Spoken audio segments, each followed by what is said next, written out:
नागपूरच्या धरमपेठ भागात असलेले देशमुख सदन यावेळी एखाद्या नववधूसारखे सजलेले होते.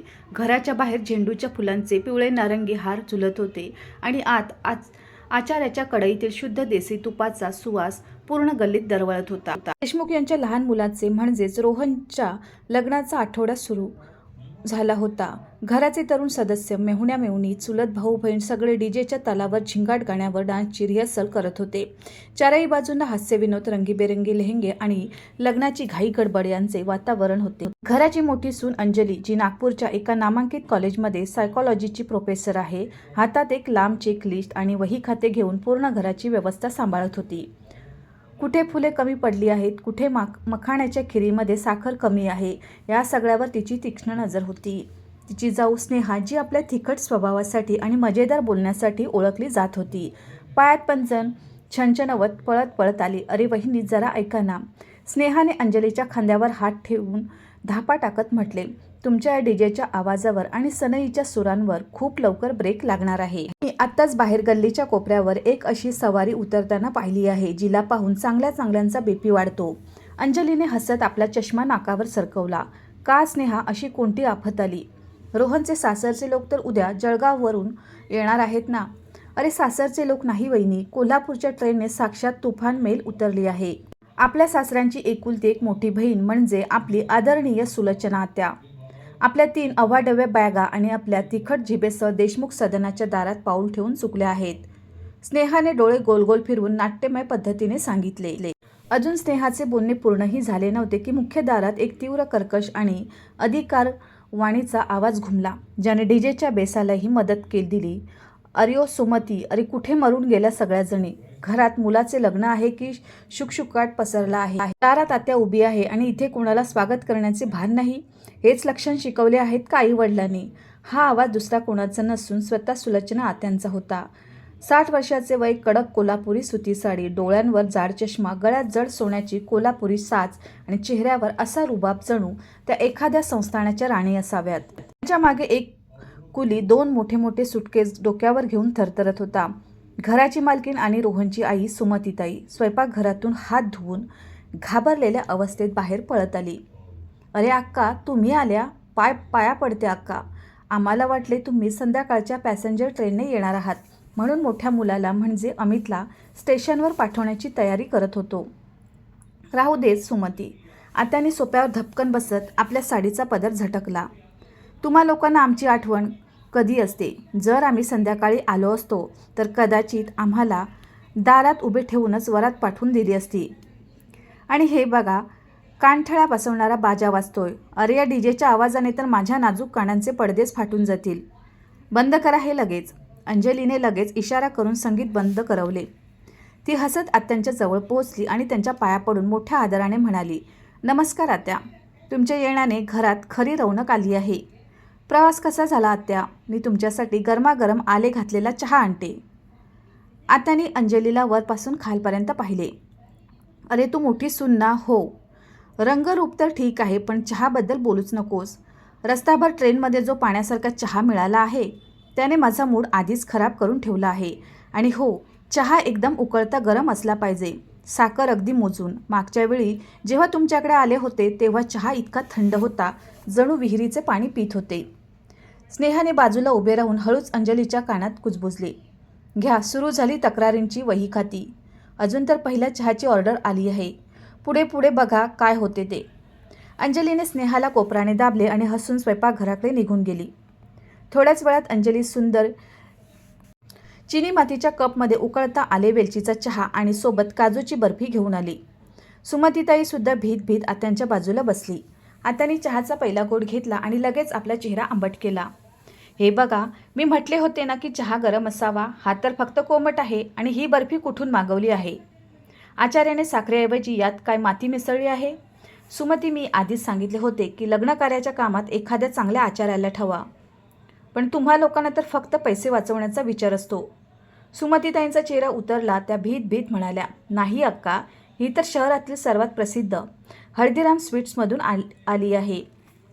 "प्रसिद्ध असण्याने काय होते? नाव मोठे आणि लक्षण खोटे." आत्याने कप टेबलवर आपटत म्हटले. तेवढ्यात त्यांची नजर टेबलवर ठेवलेल्या त्या सुंदर लाल साडीवर पडली, जी सुमतीजींनी त्यांच्या स्वागताची भेट म्हणून ठेवली होती. आत्याने आपल्या बोटांनी साडीचा कोपरा स्पर्श केला, जणू एखादा जवेरी खोटे सोने पारखत असावा. आणि हे काय आहे सुमती, ही साडी तू माझ्यासाठी काढली आहेस? इतकी साधी पैठणी, अरे यात तर कुठे जरीचे कामही नीट नाही आहे. काय माझी लायकी तुझ्या घरात फक्त इतकीच उरली आहे की मला अशी 2 पैशाची साडी देऊन वाटेला लावायचे आहे? माझ्या जाऊबाईंनी पुण्याच्या आपल्या मुलीच्या लग्नात मला जी साडी दिली होती त्यात अस्सल चांदीच्या तारा विणल्या होत्या. आणि इथे तर सख्या आत्यालाही परके समजले गेले आहे. आत्यांच्या या कडू आणि तिखट बोलण्याने पूर्ण देशमुख सदनाचे आनंदी वातावरण एका क्षणात तणावग्रस्त झाले. रिहर्सल करणारी मुले घाबरून आपापल्या खोलीत लपली. सुमतीजींच्या डोळ्यात अश्रू उभे राहिले. त्यांना वाटले की लग्नाच्या या शुभ प्रसंगी माहीत नाही काय अपशकुन होणार आहे. स्नेहा रागाने लाल होत होती, पण अंजलीने अतिशय शांतपणे आत्यांची साडी उचलली आणि मोठ्या आदराने म्हणाली, आत्या, हे तर फक्त घरात आल्याचा एक लहानसा शगुन आहे. तुमची आवड तर पूर्ण खानदानात प्रसिद्ध आहे. तुमची खास साडी तर आम्ही कपाटात सांभाळून ठेवली आहे, जी आम्ही हळदीच्या कार्यक्रमाच्या दिवशी तुम्हाला भेट देऊ. अंजलीच्या या गोड बोलण्याने आत्यांच्या रागाच्या फुग्यातील थोडी हवा काढून घेतली. आत्याने आपले नाक मुरडत म्हटले, चल, कमीत कमी मोठ्या सुनेला तरी काही शिष्टाचार आहेत. नाहीतर या घरचे बाकी लोक तर मला विसरूनच गेले आहेत. असो, मला माझी खोली दाखवा. मला आराम करायचा आहे. आणि हो, खोलीत हवेशीर खिडकी असावी, नाहीतर माझा श्वास कोंडू लागतो. जशा आता आपल्या जड अवाढव्य बॅगांसह आपल्या खोलीकडे गेल्या. देशमुख सदनाच्या हवेत एक अनामिक भीती आणि तणाव तरंगू लागला. सगळ्यांना समजले होते की रोहनचे हे लग्न इतके सोपे असणार नाही, कारण सुलोचना आत्यांच्या तक्रारी आणि ड्रामा तर आता फक्त सुरू झाला होता. दुसऱ्या दिवशी सकाळी जेव्हा देशमुख सदनात ऊन पसरले तेव्हा सनईचे सूर पुन्हा सुरू झाले होते. आज हळद आणि तेल चढवण्याचा विधी होता. घराच्या अंगणात पिवळ्या झेंडूच्या माळा लटकल्या होत्या. स्नेहा आपली वहिनी अंजलीसोबत मिळून ताजी हळद तळण्याची तयारी करत होती. तेवढ्यात तिने पाहिले की सासू सुमतीताई आपल्या खोलीतून अत्यंत त्रस्त आणि उदास चेहऱ्याने बाहेर पडत होत्या.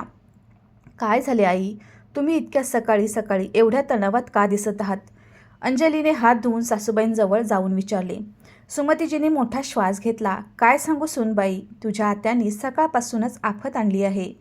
त्यांनी स्पष्ट सांगितले आहे की रोहनच्या होणाऱ्या नववधूला जो सोन्याचा हार चढवला जात आहे तसाच हार नाही तर कमीत कमी एक जड सोन्याची तोडा बांगडी त्यांनाही माहेरची भेट म्हणून मिळाली पाहिजे.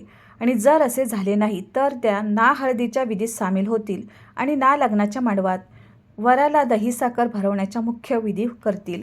घ्या, आता आत्यांना सोन्याची बांगडी पाहिजे. स्नेहाने हातातील मुसळ उकळात आपटत म्हटले, आई, हे तर थेट ब्लॅकमेलिंग आहे.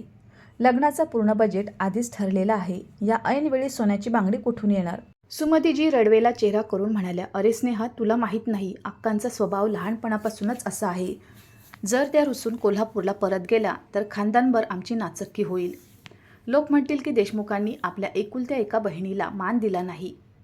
मला तर काहीच समजत नाही आहे. अंजलीने आपल्या सासूबाईंच्या खांद्यावर हात ठेवला आणि त्यांना धीर देत सोप्यावर बसवले. तिने स्नेहाकडे पाहिले आणि मग खूपच शांत स्वभावाने म्हणाली, आई, तुम्ही घाबरू नका. स्नेहा, तू पण राग सोड. मी कॉलेजमध्ये मानसशास्त्र शिकवते आणि मी मानवी स्वभाव खूप जवळून समजते. आत्यांचे हे वागणे लोभापोटी नाही आहे. लोभ नाही तर अजून काय आहे वहिनी? थेट सोन्याची बांगडी मागत आहे. स्नेहाने तोंड वाकडे केले. अंजलीने डोके हलवले. नाही स्नेहा, नीट विचार कर. आत्या गेल्या 10 वर्षापासून विधवा आहेत. त्यांची स्वतःची मुले मुंबई पुण्याला बाहेर राहतात आणि त्यांना कधी फोनसुद्धा करत नाहीत. वर्षभर कोल्हापूरच्या एका मोठ्या घरात एकट्या राहतात. जेव्हा त्या एखाद्या लग्नात किंवा कौटुंबिक उत्सवात येतात तेव्हा त्यांची इच्छा असते की प्रत्येकाने त्यांच्याकडे बघावे, त्यांना सर्वात वर ठेवावे. त्यांना वाटते की जर त्या सामान्य राहिल्या तर लोक त्यांना विसरून जातील. म्हणूनच त्या आपल्या मागण्या आणि नखरे वाढवून खरं तर अटेन्शन म्हणजे सगळ्यांचे लक्ष आपल्याकडे खेचू इच्छितात. त्या फक्त हे अनुभवू इच्छितात की या कुटुंबात आजही त्यांचे काही अस्तित्व आणि आदर आहे. सुमतीजींनी अंजलीचे बोलणे ऐकले तर त्यांच्या डोळ्यात चमक आली. सुनबाई, तुझ्या बोलण्यात दम तर आहे. जोपर्यंत माझे पती जिवंत होते ते अक्कांची प्रत्येक गोष्ट सर्वात आधी ऐकायचे. त्यांच्या जाण्यानंतर अक्का एकट्या पडल्या आणि त्यांचा स्वभाव चिडचिडा झाला आहे. नक्कीच आई, अंजलीने हसत म्हटले. म्हणूनच आत्यांशी भांडून किंवा त्यांची प्रत्येक चुकीची मागणी पूर्ण करून मार्ग निघणार नाही. आपल्याला त्यांना हाच जाणीव करून द्यावा लागेल की त्या आमच्यासाठी किती खास आहे. पण एका अनोख्या आणि समंजस मार्गाने. माझ्याकडे एक युक्ती आहे. अंजलीने स्नेहाला आपल्याजवळ बोलावले आणि तिच्या कानात काहीतरी पुटपुटली. स्नेहाच्या चेहऱ्यावर एक खोडकर आणि मजेदार हास्य उमटले. वा वहिनी, तुम्ही तर खरंच जिनियस आहात. आत्यांना त्यांच्या शैलीत आरसाही दिसेल आणि त्यांना आपल्या चुकीची जाणीवही होईल. मग खेळ सुरू करायचा. हो, पण खूपच प्रेमाने आणि आदराने, कोणतीही कटुता आली नाही पाहिजे. अंजलीने सावध केले. त्याच दुपारी जेव्हा घरचे बाकी लोक हळदीच्या विधीच्या तयारीत व्यस्त होते, अंजली आणि स्नेहा गुपचूप आत्यांच्या खोलीत गेल्या. आत्या खाटेवर झोपून भिंतीकडे तोंड करून रुसून पडल्या होत्या. आत्या, ओ आत्या, स्नेहाने खूपच लाडाने हाक मारली. जरा उठा तर खरे. बघा, तुमच्याशिवाय तर घराचे पानही हलत नाही आहे. आत्याने कूस बदलली आणि नाक वर करत म्हटले, का आल्या आहात तुम्ही दोघी इथे? जा, जाऊन आपल्या मॉडर्न लग्नाचे डीजे वाजवा. या म्हाताऱ्या आत्याची गरज कोणाला आहे इथे? मी तर उद्या सकाळच्या पहिल्या ट्रेनने कोल्हापूरला परत जात आहे. अंजली पुढे झाली आणि आत्यांचे पाय दाबत अतिशय गोड आवाजात म्हणाली, आत्या, तुम्ही निघून गेलात तर रोहनचे लग्न तर अपूर्ण राहील. आणि तसेही आजच्या हळदीच्या विधीची जी सर्वात मोठी आणि सर्वात मुख्य जबाबदारी आहे ती तुमच्याशिवाय कोण पूर्ण करणार? मुख्य जबाबदारी म्हणजे काय? आत्यांनी चष्मा नीट करत उत्सुकतेने विचारले. अंजलीने स्नेहाकडे पाहिले आणि स्नेहाने लगेच आपल्या योजनेचे पहिले पान टाकले. हो आत्या, सत्य तर हे आहे की आजची मुले जितकीही मॉडर्न झाली तरी जोपर्यंत लग्नकार्यात मोठ्यांचा आशीर्वाद आणि त्यांनी सांगितलेले पारंपरिक नियम नसतात तोपर्यंत लग्न पूर्णच मानले जात नाही. रोहनची होणारी वधू जळगावचीच आहे ना? आणि खानदेश पश्चिम महाराष्ट्राच्या रीतिरिवाज तुम्ही जितके ओळखता तितके कोणालाच ठाऊक नाही. म्हणूनच आईने आणि आम्ही मिळून ठरवले आहे की या लग्नाच्या शगुनाच्या पेटीची आणि विधींची पूर्ण कमान फक्त तुमच्या हातात असेल. शगुनाची पेटी? आत्यांचे कान टवकारले. हो आत्या, स्नेहाने लगेच पुढे होऊन म्हटले, या पेटीत व्याही पक्षाला दिल्या जाणाऱ्या सगळ्या खास भेटी, चांदीची नाणी, शगुनाची पाकिटे आणि ती खास सोन्याची बांगडी आहे जी वराच्या आत्याला दिली जाणार आहे. आता तुम्हीच सांगा, या पूर्ण घरात तुमच्याशिवाय अजून कोण आहे जे इतके जबाबदार असेल? आम्ही लोक तर नव्या जमान्याचे आहोत. कुठे काही कमी पडले तर पूर्ण विदर्भात आपली बदनामी होईल. म्हणूनच या पेटीची किल्ली फक्त तुमच्याकडेच राहील. विधीच्या वेळी कोणत्या व्याह्याला काय द्यायचे हे तुमच्या इशाऱ्याशिवाय ठरवले जाणार नाही. आत्यांची छाती अभिमानाने फुगली. ज्या आत्या आत्तापर्यंत दुर्लक्षित अनुभवत होत्या त्यांना अचानक वाटले की त्या या लग्नात सर्वात महत्त्वाची धुरी बनल्या आहेत. त्यांच्या चेहऱ्यावरील कडकपणा एका क्षणात गायब झाला. त्याने आपल्या साडीचा पदर सांभाळत म्हटले, चल, कमीत कमी तुम्हा लोकांना या गोष्टीची जाणीव तर झाली. खरे बोलणे तर हेच आहे, लग्नकार्य काही मुलांचा खेळ नाही. सुमती तर अगदीच भोळी आहे. तिला व्याह्यांचे मानपान करणे येतच नाही. आणा, कुठे आहे किल्ली? अंजलीने हसत आपल्या ब्लाऊजमध्ये खोचलेली एक सुंदर पितळाची किल्ली काढली आणि तिला लाल रेशमी दोऱ्यात ओवून आत्यांच्या हातात दिली. आत्याने त्या किल्लीचे असे चुंबन घेतले जणू त्यांना एखाद्या राज्याचे सिंहासन मिळाले असावे. योजनेचा पहिला भाग यशस्वी झाला होता. आत्यांचा राग शांत झाला होता. पण आता वेळ होती योजनेच्या दुसऱ्या आणि सर्वात महत्त्वाच्या भागाची. अंजलीने स्नेहाला डोळ्यांनीच इशारा केला. स्नेहाने लगेच आपल्या चेहऱ्यावर एक रडवेला भाव आणला आणि मोठा श्वास घेत खोलीच्या सोफ्यावर धपकन बसली. काय झाले स्नेहा? इतकी उदास का झालीस अचानक? अंजलीने मुद्दामून मोठ्याने विचारले, जेणेकरून आत्यांचे लक्ष त्यांच्याकडे जावे.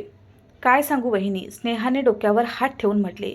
आत्ताच माझ्या चुलत सासूबाई, ज्या आत्यांच्या विहीन होत्या, त्यांचा फोन आला होता.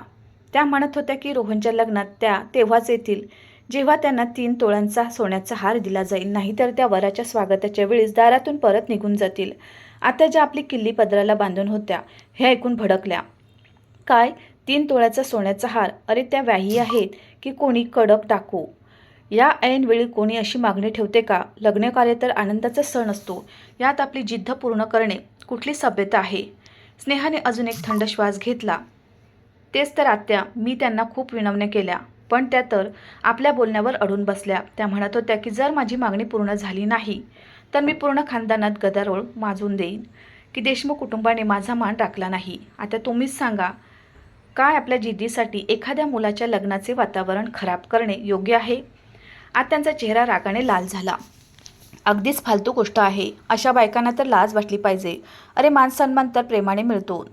अशी जबरदस्ती सोने चांदीची मागणी करून कोणी इज्जत कमवू शकत नाही. अशा लोभी बायका कुटुंबाच्या आनंदाला ग्रहण लावतात. माझ्या लग्नातही माझी एक अशीच आत्या सासू होती, ज्यांनी मांडवात असाच तमाशा उभा केला होता. आज 40 वर्षे झाली, पण पूर्ण खानदान आजही त्यांना शाप देते की त्यांनी एका मुलीच्या लग्नाचा बेरंग केला होता.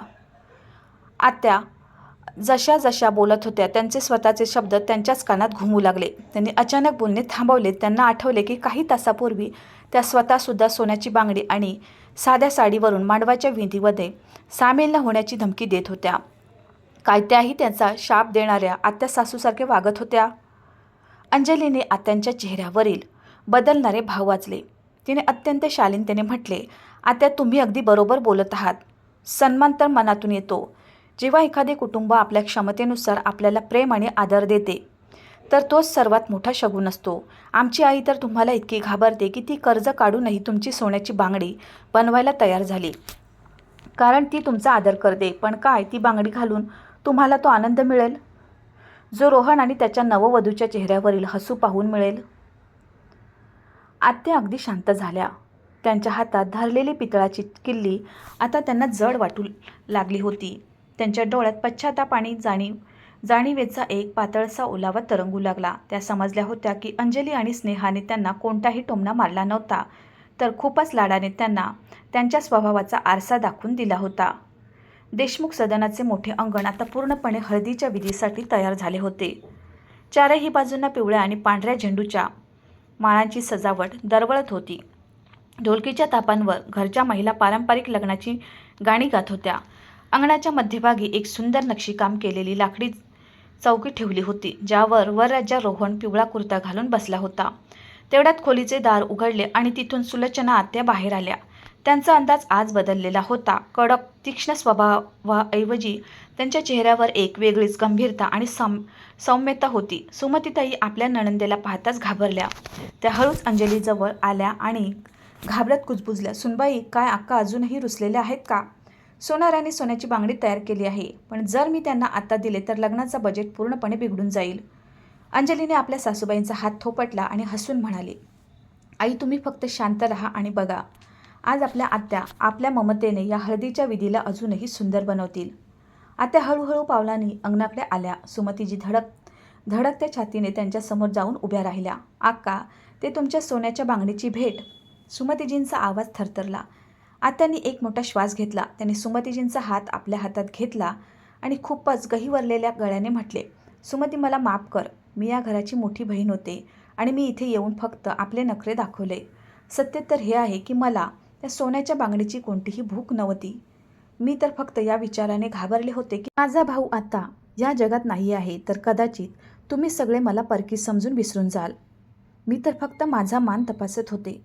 पण काल रात्री मोठी सून अंजली आणि स्नेहाने मला जो आरसा दाखवला त्याने माझे डोळे उघडले. आत्यांनी आपल्या पदरातून किल्ली काढली आणि ती सुमतीजींच्या हातात ठेवली. ही घे तुझी किल्ली. या ठेवलेली सोन्याची बांगडी तू रोहनच्या होणाऱ्या नववधूला चढवून दे. आत्याला सोन्याची बांगडी नाही, तर आपल्या भाच्याच्या डोक्यावर बाशिंग बांधताना बघायचे आहे. माझ्या एकुलत्या एक भाच्याच्या आनंदापेक्षा माझ्यासाठी कोणताही दागिना मोठा नाही. आत्यांचे हे बोलणे ऐकता सुमतीजींच्या डोळ्यातून अश्रू वाहू लागले. त्याने आपल्या नणंदेला मिठी मारली. पूर्ण घरात जो तणाव गेल्या 2 दिवसापासून पसरला होता, तो एका क्षणात वितळून गेला. अरे, आता रडणे धुणे बंद करा. स्नेहाने हातातील पिवळ्या हळदीची वाटी घेऊन वातावरण हलके करत म्हटले. आत्या, जोपर्यंत तुमचे हात रोहनच्या गालाला हळद लावणार नाहीत, तोपर्यंत हा नवरा मुलगा गोरा कसा होणार? आत्याने हसत अश्रू पुसले. हो हो, आणा हळद. आत्याने रोहनजवळ जाऊन खूपच लाडाने त्याच्या कपाळावर, गालावर आणि हातांवर हळदीचे थाप लावले. त्यांनी रोहनच्या डोक्यावर हात ठेवून आशीर्वाद दिला. 100 वर्षे जग माझ्या बाळा. तुमची जोडी नेहमी खुश राहो. यानंतर आत्या स्वतः ढोलकीजवळ बसल्या.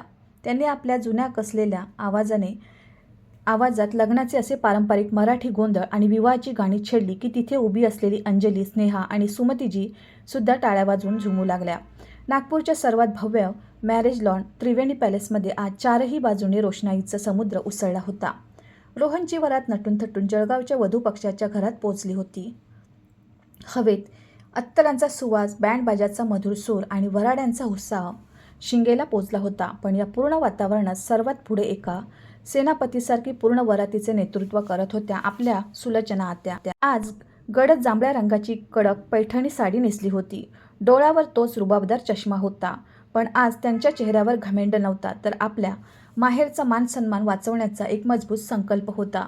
जशी वरात वधू पक्षाच्या मॅरेज हॉलच्या मुख्य दारात पोहोचली, द्वारपूजा आणि दोन्ही कुटुंबाच्या व्याह्यांच्या गळाभेटींच्या विधीची तयारी सुरू झाली. वधू पक्षाच्या वतीने मुलीच्या कुटुंबाकडून स्वागत करण्यासाठी त्यांचे मोठे काका प्रकाशराव पुढे आले. प्रकाशराव आपल्या भागातील मोठे, वजनदार आणि अत्यंत घमेंडी स्वभावाचे माणूस मानले जायचे.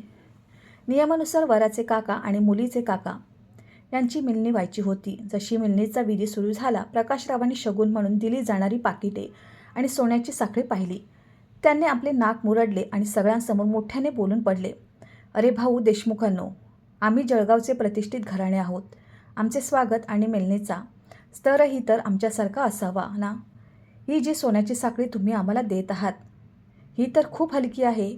आणि या शगुनाच्या पाकिटात फक्त 1100 रुपये. आमच्याकडे तर मिलनीमध्ये कमीत कमी 51,000 रुपये आणि 5 तोळ्यांचे सोन्याचे नाणे दिले जाते. जर नागपूरच्या देशमुख कुटुंबाची लायकी इतकीच आहे, तर आम्ही ही किरकोळ मिलनी स्वीकारू शकत नाही. यामुळे आमच्या मानसन्मानाला ठेच पोचते. प्रकाशरावांचे हे तिखट आणि अपमानकारक बोलणे ऐकताच दारात उभी असलेल्या सुमतीताईंचा चेहरा पांढरा पडला. वराड्यांमध्ये कुजबूज सुरू झाली. अंजली आणि स्नेहा काही बोलणारच होत्या की तेवढ्यात त्यातून एक कडक आणि सिंहासारखी गर्जना ऐकू आली. जरा थांबा भाऊसाहेब. सुलोचना आत्या गर्दी चिरत पुढे आल्या. त्यांनी प्रकाशरावांच्या डोळ्यात डोळे घातले आणि आपल्या कडक आवाजात म्हटले, प्रकाशराव, व्याही असण्याचा अर्थ असा होत नाही की तुम्ही आपली मर्यादा विसरून जावे. तुम्ही त्या मानसन्मान आणि लायकीची गोष्ट करत आहात ना, त्याचा निकष सोन्याच्या तोळ्यांनी आणि पाकिटातील नोटांनी मोजला जात नाही. आमचे भाऊ देशमुखांनी आपल्या क्षमतेपेक्षा जास्त तुमच्या स्वागतात आपले काळीज काढून ठेवले आहे आणि तुम्ही इथे दारात उभे राहून नोटाचे पुडके मोजत आहात. प्रकाशरावांनी चिडून म्हटले, अरे ताई, तुम्ही मध्ये बोलू नका. हा पुरुषांचा विधी आहे. का नाही बोलू मध्ये? आत्याने आपला आवाज अजून मोठा केला, ज्यामुळे दारात उपस्थित असलेला प्रत्येक माणूस शांत झाला. मी या देशमुख खानदानाची मुलगी आहे आणि जेव्हा माझ्या भावाच्या आणि भाच्याच्या स्वाभिमानावर कोणतीही आच येईल, तेव्हा ही सुलोचना शांत बसणार नाही. तुम्ही जळगावचे मोठे वजनदार असाल, पण मर्यादेच्या पाठशाळेत अजून तुमची अभ्यासाची पाटी कच्ची आहे. काय तुमच्या शास्त्रात हे लिहिले आहे की एका मुलीच्या वडिलांच्या दारात वरात आल्यावर तुम्ही वराच्या कुटुंबाला अशा प्रकारे अपमानित कराल? जर आमच्या देशमुख कुटुंबाने आपल्या लायकीनुसार हा शगुन दिला आहे, तर ती त्यांची सज्जनता आहे. जर तुम्हाला हे मान्य नसेल, तर लक्षात ठेवा की वरात जितक्या शानाने दारात आली आहे, तितक्या शानाने परतही जाऊ शकते. पण बदनामी कोणाची होईल? त्या निष्पाप मुलीची, जी आत मांडवात बसली आहे. आत्यांच्या या रुद्र रूपाने आणि तार्किक वाराने प्रकाशरावांची बोलती एका झटक्यात बंद केली. मुलीचे वडील लगेच पळत पुढे आले आणि त्यांनी आत्यांचे हात जोडले. अरे आत्या, आम्हाला क्षमा करा. प्रकाशराव थोडे वाहवले होते. आमचा असा कोणताही उद्देश नव्हता. देशमुख कुटुंबाचा हा आदर आमच्यासाठी शिरसावंद्य आहे. तुम्ही आता या. आत्यांनी प्रकाशरावांकडे एका विजयी हास्याचे पाहिले आणि म्हटले, शगुन मनाच्या श्रीमतीने दिला जातो, खिशाच्या नाही. चला, विधी पूर्ण करावा. व्याह्यांचा घमंड चूर झाला होता आणि द्वारपूजेचा विधी खूपच शांततेत आणि सन्मानाने संपन्न झाला. जेव्हा वरात आत मॅरेज हॉलमध्ये दाखल झाली, तेव्हा सुमतीजींच्या डोळ्यात आपल्या नणंदेसाठी खोल आदर होता. त्या रडत आत्यांजवळ गेल्या. आका, आज जर तुम्ही नसत्या तर आमचे तर नाकच कापले गेले असते. अंजलीने हसत म्हटले, आत्या, आज तुम्ही सिद्ध केले की घरचे मोठे फक्त विधींसाठी नसतात, ते पूर्ण कुटुंबाची ढाल असतात. आत्याने दोन्ही सुनांच्या डोक्यावर हात ठेवला. त्यांच्या डोळ्यातही आता ममतेचे अश्रू होते. हे सगळे तुम्ही दोघींनी दिलेल्या शिकवणीचा परिणाम आहे. मुलांनो, जर काल तुम्ही मला माझा आरसा दाखवला नसता, तर आज मीही त्याच प्रकाशरावांसारखे मांडवात नखरे दाखवत असते. आज मला समजले की कुटुंबाचा खरा गौरव बनून उभे राहण्यात जो आनंद आहे, तो आपली जिद्द पूर्ण करून घेण्यात कधीच मिळू शकत नाही. मांडवात मंत्रांचे सूर उमटत होते. अग्नीचे 7 फेरे घेत वर रोहन आणि त्याची वधू रोहिणी एका नवीन नात्याच्या धाग्यात बांधले जात होते. जेव्हा पंडितजींनी सौभाग्याच्या विधींसाठी आत्यांना पुढे बोलावले, तेव्हा आत्यांनी आपली सोन्याची साखळी काढून वधूच्या गळ्यात घातली. फेरे संपन्न झाले आणि पाठवणीच्या वेळी आली. वधू रोहिणी आई आणि वडिलांच्या गळ्यात पडून ढसाढसा रडत होती. तेवढ्यात सुलोचना आत्या पुढे आली. त्यांनी नववधूला आपल्या ममतामयी पदरात सामावून घेतले. रडत नाही माझ्या बाळा. आत्यांचा आवाज दाटून आला. तू या घराची इज्जत बनून जात आहेस, जसे तू आपल्या वडिलांच्या घराला रोशन केले. तसे या देशमुख सदनालाही आपल्या प्रेमाने दरवळून टाक. आणि लक्षात ठेव, जर कधी कोणतीही अडचण आली किंवा हा रोहन तुला त्रास देईल तर थेट आपल्या या आत्या आजीला फोन कर. मी लगेच कोल्हापूरहून काठी घेऊन हजर होईन. आत्यांच्या या मजेदार आणि भावनिक बोलण्याने नववधूच्या चेहऱ्यावर एक हलकेसे हसू उमटले. वरात परत नागपूरच्या देशमुख सदनात पोहोचली. घराच्या दारात नवीन सुनेचे गृहप्रवेश झाले. गृहप्रवेशाच्या विधीनंतर सगळे लोक लिव्हिंग रूममध्ये सोफ्यावर बसले. सुमतीजींनी हसत आत्यांकडे पाहिले आणि रेशमी दोऱ्याने बांधलेली पितळाची किल्ली आत्यांच्याकडे सरकवत म्हटले, "अक्का, आता तर सुनई घरी आली आहे. आता तुम्ही आपली ही किल्ली परत सांभाळा." आत्याने किल्ली आपल्या हातात घेतली, तिला प्रेमाने स्पर्श केला आणि ती किल्ली मोठी सून अंजलीच्या हातावर ठेवून दिली. "नाही सुमती, आता ही किल्ली माझ्याकडे नाही तर या घराची लक्ष्मी आणि अन्नपूर्णेकडे राहील." आत्याने अत्यंत गंभीर आणि भावनिक आवाजात म्हटले. "अंजली आणि स्नेहा, तुम्ही दोघींनी मला फक्त माझा हरवलेला सन्मानच परत मिळवून दिला नाही तर मला माणुसकीचा सर्वात मोठा धडा शिकवला आहे. तुम्ही मला शिकवले की कुटुंबात मान सन्मान जबरदस्ती मागून नाही तर आपल्या प्रेमाने आणि त्यागाने कमावला जातो. मी कोल्हापूरमध्ये एकटी राहते पण आज मी इथून जे प्रेम आणि इज्जतीची भेट घेऊन जात आहे ती माझ्या जीवनाची सर्वात मोठी पुंजी आहे. अंजली बाळा, तू खरंच या घराचा कणा आहेस." खोलीचे भावनिक वातावरण तेव्हा अचानक बदलले जेव्हा स्नेहाने उठून थेट स्टिरिओ सिस्टमचे स्विच ऑन केले. तो डीजे ज्याचा आवाज ऐकून पहिल्या दिवशी आत्यांचे कान फाटत होते, आज पुन्हा आवाज उठला. लंडन ठुमकदार गाणे वाजत होते. "अरे स्नेहा, बंद कर हे, आत्यांना त्रास होईल," रोहनने घाबरत म्हटले. पण याआधी की कोणी काही करू शकले असते. आत्या आपल्या सोफ्यावरून उठून उभ्या राहिल्या. त्यांनी आपल्या पैठणी साडीचा पदर कमरेला खोचला, चष्मा नाकावर केला आणि स्नेहाकडे बोट दाखवून म्हणाल्या, "का बंद करावे रोहन? आज माझ्या भाच्याचे लग्न पूर्ण झाले आहे. आज जर आत्या नाचणार नाही तर कोण नाचणार?" हे ऐकताच पूर्ण घरात हशा पिकला. आत्याने पुढे होऊन स्नेहाचा हात पकडला आणि ढोलकीच्या थापावर असा मजेदार कोल्हापुरी ठुमका लावला की अंजली, सुमतीजी, रोहन आणि त्यांची नवीन वधूसुद्धा स्वतःला रोखू शकले नाहीत. पूर्ण कुटुंब एक गोल कडे बनून आत्यांच्या चारही बाजूनी नाचू लागले. डीजेच्या आवाजात आता कोणतीही तक्रार नव्हती तर पूर्ण कुटुंबाच्या खळखळाटाची आणि एकतेची गाज होती. नागपूरचे देशमुख सदन आज दिव्यांनी आणि लाईटच्या रोषणाईने नाहीच तर नात्यांच्या त्या गोडव्याने जगमगत होते, जिथे हे सिद्ध झाले होते की कुटुंबाची एकता जीवनाचा सर्वात मोठा आणि खरा शगुन आहे. प्रेक्षक हो, तुम्ही ही सुंदर कथा महाराष्ट्राच्या कुठल्या कोपऱ्यातून वाचत आहात हे आम्हाला कमेंट बॉक्समध्ये नक्कीच सांगा. आशा आहे की तुम्हाला ही कथा नक्कीच आवडली असेल. जर कथा आवडली असेल तर व्हिडिओला लाईक करा, जास्तीत जास्त शेअर करा आणि आमच्या चॅनलला पहिल्यांदा आला असाल तर सबस्क्राईब नक्की करा, जेणेकरून येणारे असेच नवनवीन व्हिडिओ सर्वात आधी तुमच्यापर्यंत पोहोचतील. धन्यवाद.